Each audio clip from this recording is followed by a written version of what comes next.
আসসালামু আলাইকুম। প্রিয় প্রতিষ্ঠান পরিবর্তন প্রত্যাশী সহযোদ্ধারা এবং বদলি প্রত্যাশী সহযোদ্ধারা, আশা করি সকলেই ভালো আছেন। আমি শারীরিকভাবে অসুস্থ থাকার পরেও আজকে সকালে বদলির সমসাময়িক প্রসঙ্গ নিয়ে একটু খোঁজ নেওয়ার চেষ্টা করেছি। শিক্ষা মন্ত্রণালয়ের উচ্চপদস্থ কর্মকর্তা এবং মাউসির ডিজি মহোদয়ের সাথে কথা বলেছি। তাই সর্বপ্রথমে আমি ধন্যবাদ জ্ঞাপন করছি অন্তর্বর্তীকালীন সরকার এবং মাননীয় শিক্ষা উপদেষ্টা এবং মাননীয় শিক্ষা উপদেষ্টার ব্যক্তিগত সহকর্মী, যেমন শিক্ষা প্রতিমন্ত্রী মর্যাদার ডক্টর আমিনুল ইসলাম স্যারকে। আমি ইতিমধ্যে একটা পোস্ট করেছি। আপনারা জানেন যে আজকে শিক্ষা বিষয় প্রধান উপদেষ্টা কার্যালয়, শিক্ষা উপদেষ্টা, মাননীয় শিক্ষা উপদেষ্টা এবং প্রতিমন্ত্রীকে জরুরি ভিত্তিকে ডেকেছেন এবং ওনাদের সাথে প্রধান উপদেষ্টার সাথে বৈঠকে বসতে যাচ্ছেন 11টায়। আপনাদের অনেকেরই প্রশ্ন থাকতে ছাড় কোন বিষয়? আপনারা জানেন যে শিক্ষার কোনো সংস্কার হয় নাই। শিক্ষা কমিশন, কীভাবে শিক্ষা কমিশন এখন পর্যন্ত দেখেন সকল সেক্টরে ম্যাক্সিমাম কমিশন হচ্ছে, শিক্ষা কমিশন নেই। এ বিষয়ে আলোচনা করা হবে এবং শিক্ষার সামগ্রিক বিষয় আলোচনা করা হবে এবং শিক্ষকদের, যেটা আমি ফ্রন্টলাইনে নিয়ে আসতে চাই, শিক্ষকদের যে বদলিটা যে কতটা দরকার এ বিষয়ে প্রধান উপদেষ্টা পর্যন্ত পৌঁছিয়েছে। সামগ্রিক বিষয় নিয়ে আলোচনা করা হবে। এখন এখানে আপনারা জানেন আমরা নভেম্বর মাসের 9 অক্টোবর শাহবাগ প্রজন্ম চত্বর আমরা মানববন্ধন অনশন পালন করেছিলাম। এর পরিপ্রেক্ষিতে প্রধান উপদেষ্টা কার্যালয়ে আমরা স্মারকলিপি দিয়েছিলাম। তো প্রধান উপদেষ্টা পর্যন্ত এটা অবগত আছেন এবং শিক্ষার সামগ্রিক বিষয় নিয়ে আলোচনা করা হবে। আরেকটু বিষয়ে বলতে চাচ্ছি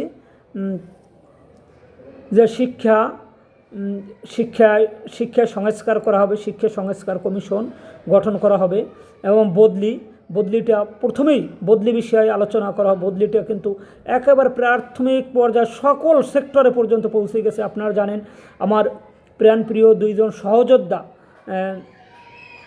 এই লাস্টে আপনার শিক্ষা উপদেষ্টা পা ধরে কান্নাকাটি করেছেন বদলির জন্য। তা আমি সকল সহযোদ্ধাদের এতটুকুই বলবো, আপনারা শূন্য পদে বদলি পাবেন, এতটুকু নিশ্চিত থাকেন।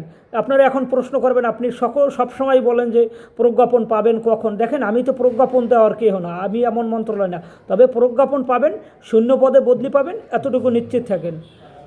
এবং আপনারা এক্ষেত্রে বাড়ি ভাড়া, উৎসব ভাতা, চিকিৎসা ভাতা এ বিষয়ে আলোচনা চলছে। আজকে প্রধান উপদেষ্টার কার্যালয়ে প্রধান উপদেষ্টার সাথে ডক্টর ইউনূস সাহেবের সাথে এ বিষয়ে আলোচনা হবে। এজন্যই আপনার প্রধান শিক্ষা উপদেষ্টাকে ডেকেছেন। শিক্ষার সামগ্রিক বিষয় নিয়ে আলোচনা করা হবে। আশা করি আমার প্রথমেই বদলি বিষয়ে আলোচনা হবে। বদলিটা কতটাই দরকার, কতটাই মানবিক জীবনযাপন করছে। 500 থেকে 800 কিলোমিটার দূরে শিক্ষকরা কষ্টে আছে, যে বাজেটবিহীন বদলি, এটা প্রথমেই আমাদের সরকার চালু করবে। আর আমি সকল সহযোদ্ধাদের এতটুকুই বলতে চাচ্ছি, আপনারা শূন্য পদে বদলি পাবেন, নিশ্চিত থাকেন। এখন আপনারা প্রশ্ন করতে পারেন, স্যার আপনি সবসময় বলেন শীঘ্রই, কবে শীঘ্রই? তবে আমি এতটুকুই আশাবাদী, আপনারা শূন্য পদে বদলি পাবেন। এখন আমি তো মন্ত্রণালয়ের কোনো কর্মকর্তা না যে আমি বলতে পারবো অমুক দিন, ডেট দিতে পারছি না, কিন্তু কাজ চলছে, কাজ হবে, আপনারা শূন্য পদে বদলি পাবেন, নিশ্চিত থাকেন। আমরা সর্বোচ্চ নভেম্বর মাসটা কূটনৈতিক তৎপরতা আমাদের জোরালোভাবে অব্যাহত আছে, প্রতিনিয়ত কূটনৈতিকভাবে যোগাযোগ করছি সর্বোচ্চ পর্যায়ে।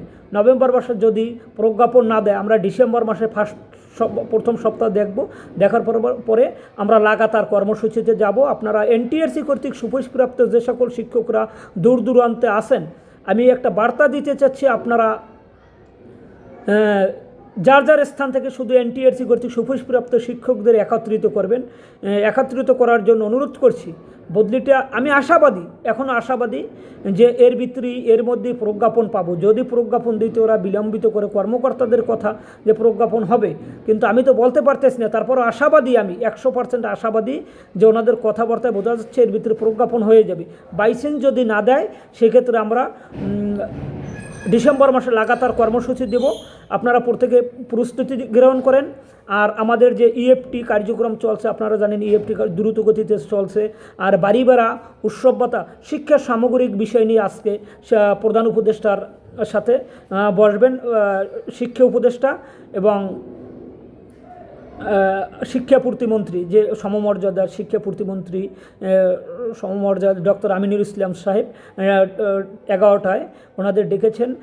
শিক্ষা সংস্কার করা নিয়ে আলোচনা হবে এবং বদলি, শিক্ষা সামগ্রী, উৎসব ভাতা, বাড়ি ভাড়া, কীভাবে শিক্ষকদের একটি জীবন মান উন্নত করা যায়। আমরা জানেন শিক্ষকরা কিন্তু অবহেলিত, নির্যাতিত, নিষ্পেষিত, বিভিন্নভাবে কমিটি কর্তৃক, প্রতিষ্ঠান প্রদান কর্তৃক বিভিন্নভাবে আমরা হেনস্থার শিকার হচ্ছি। এগুলো দিয়ে কীভাবে কাটিয়ে ওঠা যায়, আমরা ইতিমধ্যে স্মারকলিপি দিয়েছি প্রধান উপদেষ্টার কার্যালয় এবং শিক্ষা উপদেষ্টার কাছে। এবং লাস্টে যে আমার 2জন সহযোদ্ধা বদলির জন্য শিক্ষা উপদেষ্টা পা ধরে কান্নাকাটি করছে, এটা কিন্তু সারা বিশ্বে জানেন। আর কত কী করলে এটা প্রধান উপদেষ্টার মহোদয় অবগত আছেন এবং শিক্ষার সংশ্লিষ্ট সকল ব্যক্তিবর্গ অবগত আছেন। তা আশা করি আমাদের যে বদলিটা ইমিডিয়েটলি চালু হবে, এর সাথে আপনার বাড়ি ভাড়া, উৎসব ভাতা, চিকিৎসা ভাতা পাবেন। এটা কাজ চলছে।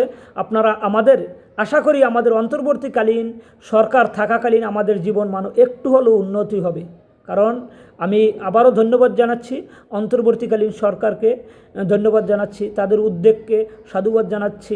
আপনারা অনেকেই বলেন যে স্যার আপনি তো সবসময় বলেন যে শীঘ্রই। দেখেন আমি তো বলতে পারবো না কবে প্রজ্ঞাপন, কিন্তু আমি 100% আপনাদের নিশ্চয়তা দিয়ে বলতে পারি আপনারা শূন্যপদে বদলি পাবেন। দেখেন আমি কিন্তু যখন সকল গ্রুপ বলছিল পারস্পরিক বদলি হবে, একমাত্র আমি কিন্তু আমার সংগঠনের নেতৃবৃন্দ এরা কিন্তু বলছে যে শূন্যপদে বদলি পাবেন, একটু ধৈর্য ধারণ করুন। এটা কিন্তু বারবার আমি বলে যাচ্ছি। আমি আবারও বলছি আপনারা শূন্যপদে বদলি পাবেন, আশাহত হবেন না কেউ। অনেকে চাকরি ছাড়ার চিন্তা ভাবনা করছেন, অনেকে ফোন দিচ্ছেন, আমার কাছে ফোন দিতে হবে না, আপনাদের চাকরি ছাড়তে হবে না, একটু ধৈর্য ধারণ করুন, এই মাসটা আমরা সর্বোচ্চ ধৈর্য ধারণ করবো এবং কূটনৈতিকভাবে যোগাযোগ অব্যাহত রেখেছি। কোথায় কী করছি আমি বদলির স্বার্থে এখন কিছু শেয়ার করছি না, কারণ বিভিন্ন সময় বিভিন্ন গ্রুপ একটা চালু হওয়ার সাথে একটা চালু হলে কিন্তু পর্যায়ক্রমে সবাই সুযোগ পাবে। একটা রাস্তা যদি তৈরি হয় সেক্ষেত্রে সবাই সুযোগ পাবে, কিন্তু কিছু লোক এরা এই বদলিটাকে বাধাগ্রস্ত করার জন্য উঠে পড়ে লেগেছে। আমি ওই সকল স্যারদের অনুরোধ করব, দেখেন আপনারা শিক্ষক, আপনারা এটা করবেন না। একটা চালু হোক, সরকার যেভাবে সিদ্ধান্ত নেয় সেইভাবে আপনারা সাধুবাদ জানান। বদলিটা চালু হইলে অবশ্যই আপনারা সুযোগ পাবেন। এর জন্য যদি কোনো বৈষম্য থাকে আমরা বদলি এনটিআরসি কর্তৃক বদলি গণবিজ্ঞপ্তি প্রত্যাশী ঐক্য পরিষদ আপনাদের সাথে থাকবে এবং সকল বৈষম্য নিয়ে কাজ করবে। এখন প্রশ্ন যে স্যার অনেকে করতে পারেন যে মাদ্রাসা এবং কারিগরির কী অবস্থা, মাদ্রাসা কারিগরি ইএফটি বদলি কি পাবে না? অবশ্যই পাবে। এটা নিয়ে আমি ইতিমধ্যে মাদ্রাসার সচিব মহোদয় ডক্টর ফরিদুদ্দিন স্যারের সাথে আলোচনা করেছি এবং স্মারকলিপি দিয়েছি। উনি বলছেন স্কুল কলেজের পরিপত্র জারি হওয়ার পরে আমরা হাইয়েস্ট 15 দিনের ভিতরে সেম একইভাবে আমরা একটা পরিপত্র জারি করব বদলি, এবং ইএফটির কাজ চলমান, মাদ্রাসা কারিগরিতে ইএফটির কাজ চলমান। গত পরশু দিনে একটা কর্মশালা হয়েছে ফলপ্রসূ। আপনারা স্কুল কলেজের যে ইএফটি চালু হচ্ছে এবং ফর্ম নিচ্ছে, মাদ্রাসা এবং কারিগরির অনেকেই চিন্তিত যে তাহলে কি আমাদেরটা হবে না? আপনাদেরটা অবশ্যই হবে, আপনাদের কাজও চলমান। তবে আপনারা জানেন যে প্রত্যেকটা জিনিসই মাধ্যমিক উচ্চ মাধ্যমিক শিক্ষা অধিদপ্তর থেকে হওয়ার পরে এইটির পিছিয়ে এইটি দেখে করে। আপনারা অবশ্যই খুব শীঘ্রই নির্দেশনা পাবেন এবং আপনাদের ফর্ম পূরণের জন্য মাদ্রাসা কারিগরিতে যারা আছেন আপনাদের ফর্ম পূরণের জন্য এরা করবে। আমি সকল সহযোদ্ধাদের ধৈর্য ধরার অনুরোধ করছি। আশা করি আমি অন্তর্বর্তীকালীন সরকার থাকাকালীন আমাদের কিছুটা হলো আমাদের শিক্ষার মান উন্নয়ন হবে। অতি শীঘ্রই শিক্ষা কমিশন হতে যাচ্ছে এ বিষয়ে আজকে আলোচনা হবে এবং শিক্ষার সামগ্রিক বিষয়ে আলোচনা হবে এবং শিক্ষকদের কীভাবে জীবনমান উন্নয়ন করা যায়, যে বৈষম্য দূর করা যায়, সকল বিষয়। তবে আমি আশা করি এখানে আমার যে বদলি বিষয়ে আলোচনা করা হবে। যতটুকু আমি কথা বলেছি, কালকে উচ্চপদস্থ এক কর্মকর্তার সাথে কথা বলেছি, অবশ্যই সকল বিষয়, শিক্ষার সামগ্রিক সকল বিষয় নিয়ে আলোচনা করা হবে। তা আমি সকল বদলি প্রত্যাশী সহযোদ্ধা সহ শিক্ষার সকল শিক্ষকদের প্রতি আন্তরিক সালাম এবং ধন্যবাদ জানাচ্ছি। কারণ আপনারা দূর দূরান্তে আছেন, অনেকে কষ্টে আছেন। আপনাদের এতটুকুই বলবো, আপনারা কেউ একটু ধৈর্য ধরেন। বদলির জন্য যা যা করণীয় আমরা করছি, এর সাথে আমরা বাড়ি ভাড়া, উৎসব ভাতা, চিকিৎসা ভাতা এটা নিয়ে কাজ করব। প্রাথমিক পর্যায়ে আমার টার্গেট হচ্ছে বদলিতে প্রজ্ঞাপন হওয়ার পরে অলরেডি আমার যে শিক্ষক দুজন কান্না করে দিয়েছেন, ওনারা কিন্তু বলেছেন যে স্যার আমরা 12,500 টাকা বেতনে চাকরি করি, খুব কষ্টে আছি। তখন শিক্ষা উপদেষ্টা মাথায় হাত বুলিয়ে বলছেন যে বাবা এটা আমরা জানি, এটা চেষ্টা করছি যে কীভাবে দূর করা যায়। ধন্যবাদ জানাচ্ছি সকল সহযোদ্ধাদের এবং বদলি প্রত্যাশী সকল সহযোদ্ধাদের ধন্যবাদ জানাচ্ছি। সকলে ভালো থাকবেন। সকলকে ধন্যবাদ জানাচ্ছি। সকলে ভালো থাকবেন। আসসালামু আলাইকুম ওয়া রাহমাতুল্লাহি ওয়া বারাকাতুহু। আসসালামু আলাইকুম।